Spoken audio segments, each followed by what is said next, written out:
Hello दोस्तों, मैं हूं आपका अपना दोस्त परवेज मिर्ज़ा और आप देख रहे हैं टेक्निकल मिर्ज़ा ग्रुप। और आज हम लोग कंपैरिजन करने वाले हैं आईफोन 11 प्रो मैक्स और आईफोन 12 प्रो मैक्स का। इन दोनों में क्या डिफरेंट है, ये आपको 2022 में लेने चाहिए कि नहीं लेने चाहिए।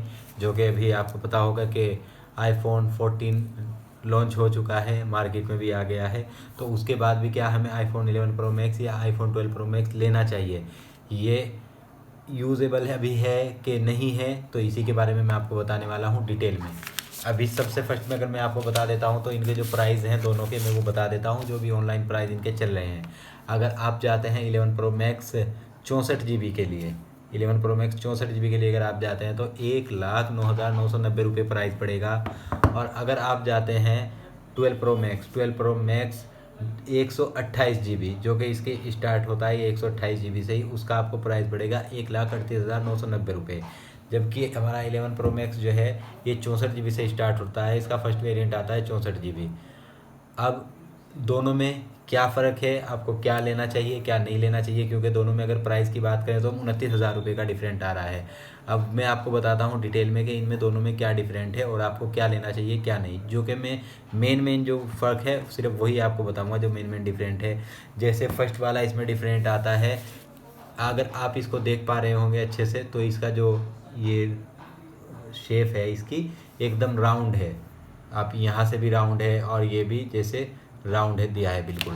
तो ये क्या होता है, पकड़ने में, हैंड पकड़ने में बिल्कुल कंफर्टेबल फील होता है। आप कितना भी देर इसको यूज़ करें इससे फ़र्क नहीं पड़ता है। अब वहीं आ जाते हैं अगर हम 12 प्रो मैक्स पे, तो इसका क्या दिया हुआ है, शार्प दिया हुआ है। आप अगर देख पा रहे होंगे ये बिल्कुल एकदम कोना दिया हुआ है बना हुआ, जैसे अगर हम इसको खड़ा भी करते हैं तो ये खड़ा हो जाता है।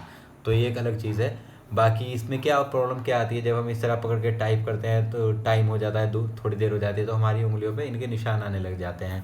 तो ये मतलब अनकंफर्टेबल फील होता है ये। तो ये सबसे मेन तो इसका ये आ गया।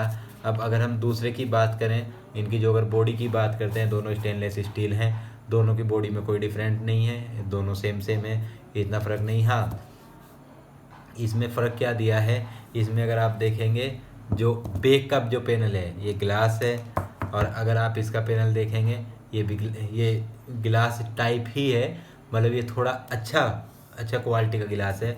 अब मेन क्या होता है कि इसमें सिर्फ आपका जो आजकल आप देख रहे होंगे ये मेगा सेफ आ रहा है जो बैटरी चार्ज कर देता है पीछे लगा के, लेकिन अगर आप उसको एप्पल का खरीदेंगे तो वो इतना ज़्यादा पड़ता है, तो कोई कोई उसका लॉजिक ही नहीं है वो उतना ज़्यादा प्राइस में ख़रीदने का। और अगर आप लोकल ख़रीदते हैं वो भी आपका 2,000 से 2,500 रुपये में आता है, लेकिन उसको लेने का कोई फ़ायदा नहीं। उससे ज़्यादा अच्छा तो मैं आपको रिकमेंड करूँगा कि आप पावर बैंक ले लो। 1,000-2,000 रुपये का बहुत अच्छी क्वालिटी का पावर बैंक आ जाता है, वो आप यूज़ करो, वो ज़्यादा बेस्ट है आपके लिए। क्योंकि इसमें क्या होता है कि अगर आप पावर बैंक रखेंगे तो आप 2 बार 3 बार अपना मोबाइल चार्ज कर सकते हैं, लेकिन जो मेगा सेफ है वो कोई आपका एक बार से दोबारा वो नहीं कर पाता है। बहुत ही एकदम, मैंने लिया है, मेरे पास पड़ा हुआ है, लेकिन वो किसी काम का ही नहीं है, उसका कोई लॉजिक ही नहीं है इतना ज़्यादा पैसा बर्बाद करके।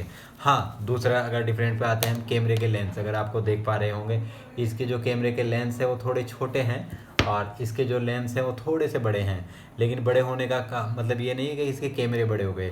दोनों के कैमरे 12 मेगापिक्सल के हैं, दोनों की वीडियो सब सेम है, सिर्फ एक दो चीज़ का फ़र्क है, वो भी मैं आपको बता दे रहा हूँ।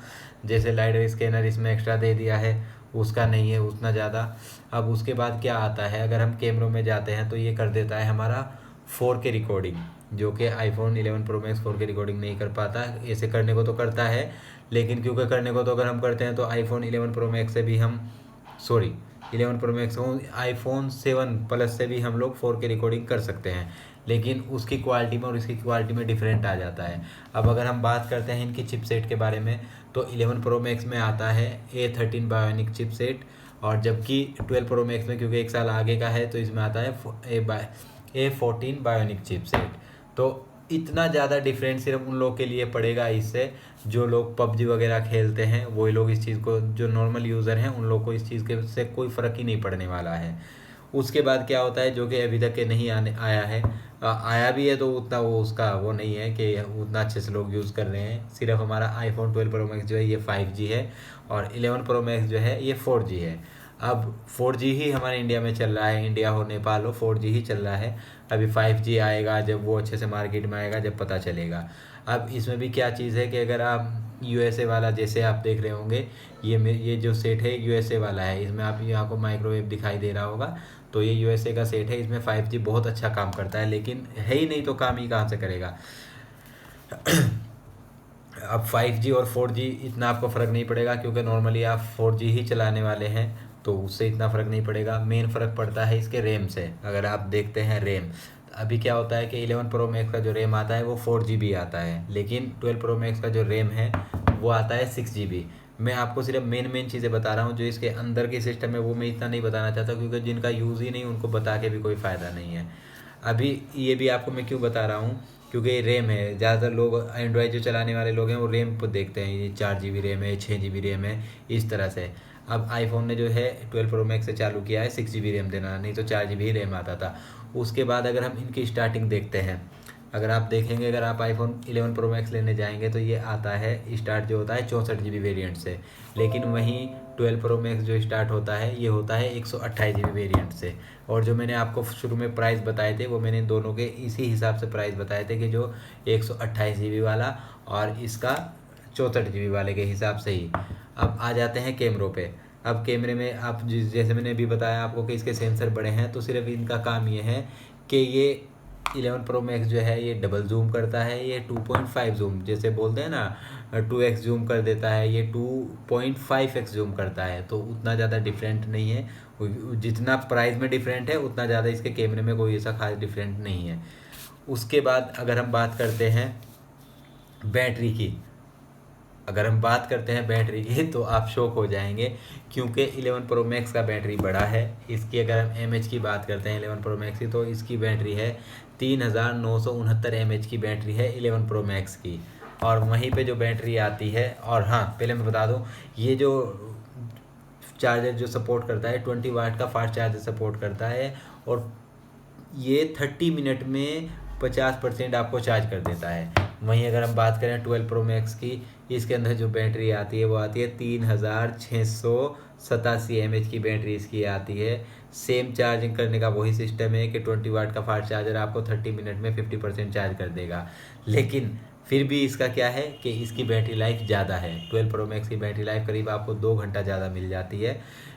ये पॉसिबल हो पाया है कि जो इसने A14 बायोनिक चिपसेट दिया है उसकी वजह से पॉसिबल हो पाया कि बैटरी छोटी है और फिर भी ये आपको 2 घंटा लाइफ ज़्यादा दे रहा है। ये बहुत अच्छी बात है, मुझे बहुत ही अच्छा लगा। अब मेन होता है कि अगर हम वीडियो रिकॉर्डिंग की बात करते हैं, जैसे मैंने आपको बताया अभी इसका कैमरा बड़ा है, और अगर मैं आपको दिखाई देता हूँ, अगर हम वीडियो पे जाते हैं,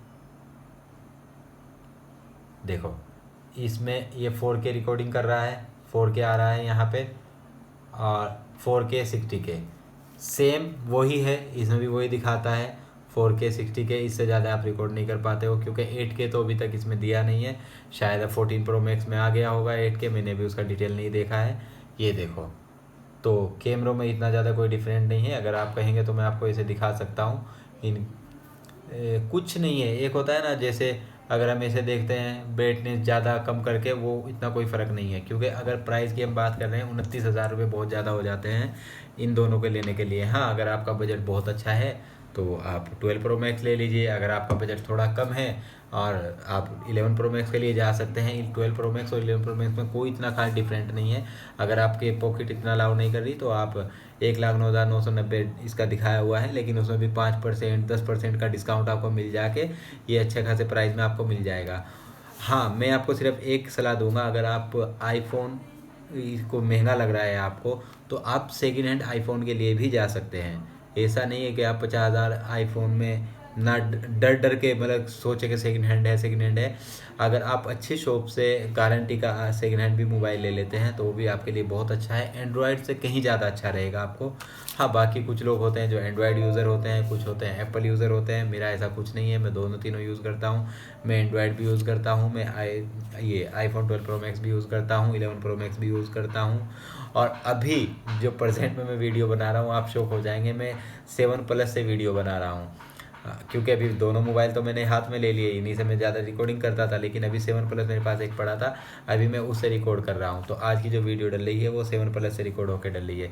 तो दोस्तों, अगर आपको जो मैंने आपको बताया वो आपको पसंद आया हो तो आप मेरी वीडियो को लाइक कीजिए, शेयर कीजिए, अपने दोस्तों के साथ भी शेयर कीजिए और हो सके तो मेरे चैनल को सब्सक्राइब कीजिए। मैं आपके लिए इसी तरह के टॉपिक के साथ में वीडियो लाता रहूँगा। अगर आपको कोई कुछ पूछना है तो आप मुझे कमेंट कर सकते हैं और मिलते हैं जल्दी से इसी तरह एक नई वीडियो में एक नए टॉपिक के साथ में। जब तक के लिए अलविदा।